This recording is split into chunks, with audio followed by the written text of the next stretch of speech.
श्रीमद् भगवद गीता की टीका साधक संजीवनी में पूज्य स्वामी रामसुख दास जी परमात्म प्राप्ति संबंधी मार्मिक बात लिखते हुए कहते हैं, मनुष्य सांसारिक पदार्थों की प्राप्ति की तरह परमात्मा की प्राप्ति को भी कर्मजन्य मान लेते हैं।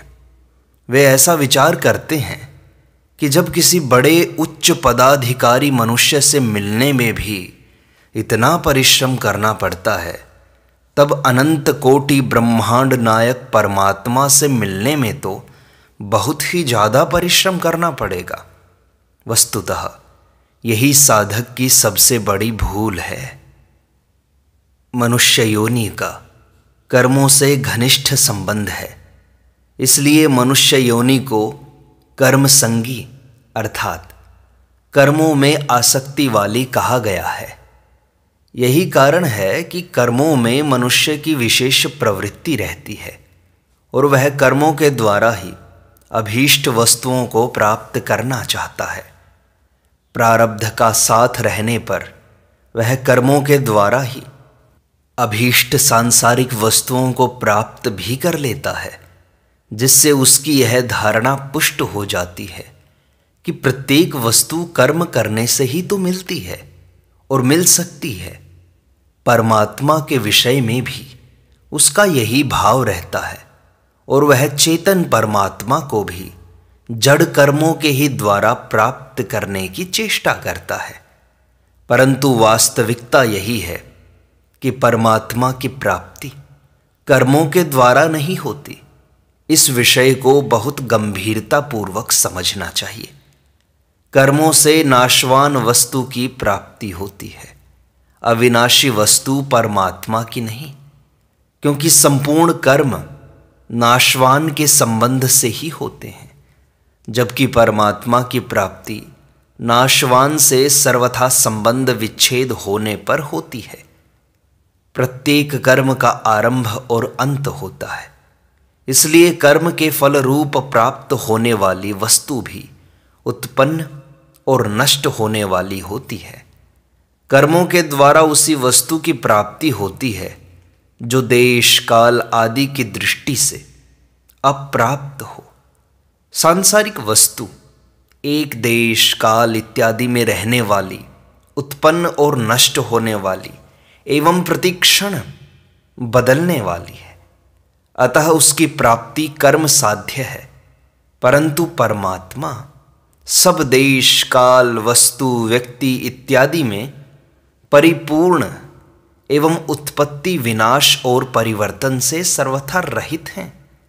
अतः उनकी प्राप्ति तो स्वतः सिद्ध है, कर्म से साध्य नहीं है।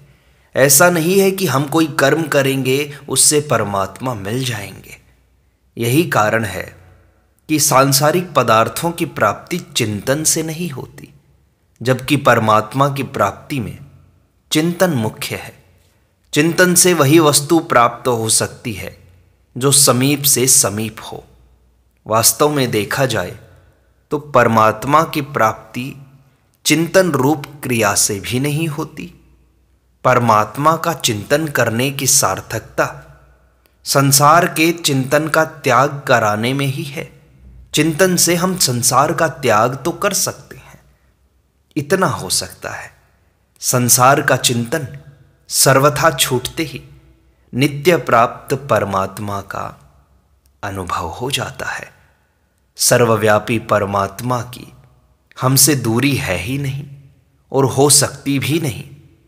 जिससे हम अपनी दूरी नहीं मानते, उस मैंपन से भी परमात्मा अत्यंत समीप है। मैंपन तो परिच्छिन्न है, पर परमात्मा परिच्छिन्न नहीं है। ऐसे अत्यंत समीपस्थ नित्य प्राप्त परमात्मा का अनुभव करने के लिए सांसारिक वस्तुओं की प्राप्ति के समान तर्क तथा युक्तियां लगाना अपने आप को धोखा देना ही है। सांसारिक वस्तु की प्राप्ति इच्छा मात्र से नहीं होती, परंतु परमात्मा की प्राप्ति उत्कट अभिलाषा मात्र से हो जाती है। इस उत्कट अभिलाषा के जागृत होने में सांसारिक भोग और संग्रह की इच्छा ही बाधक है, दूसरा कोई बाधक है ही नहीं। यदि परमात्मा प्राप्ति की उत्कट अभिलाषा अभी पैदा हो जाए तो अभी ही परमात्मा का अनुभव हो जाए। मनुष्य जीवन का उद्देश्य कर्म करना और उसका फल भोगना नहीं है।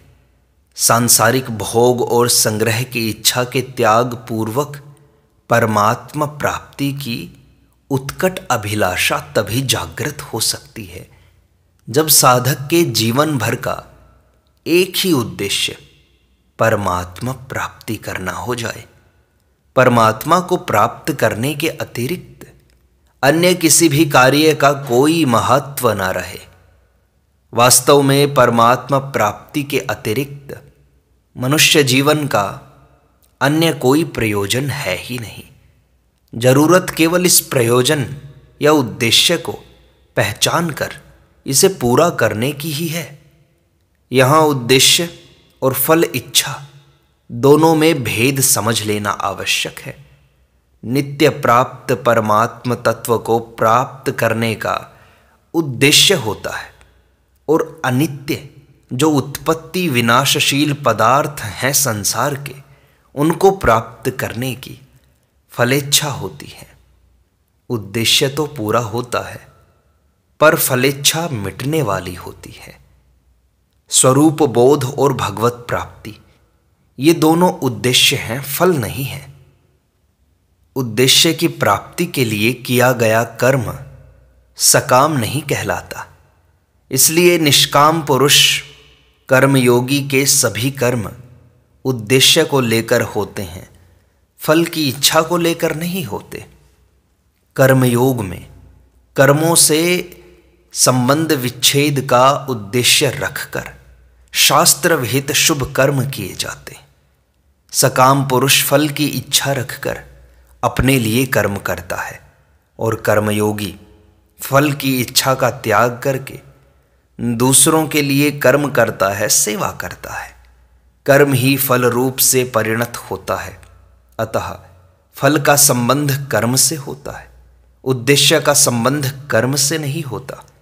निष्काम भाव पूर्वक केवल दूसरों के हित के लिए कर्म करने से परमात्मा दूर है, यह धारणा दूर हो जाती है।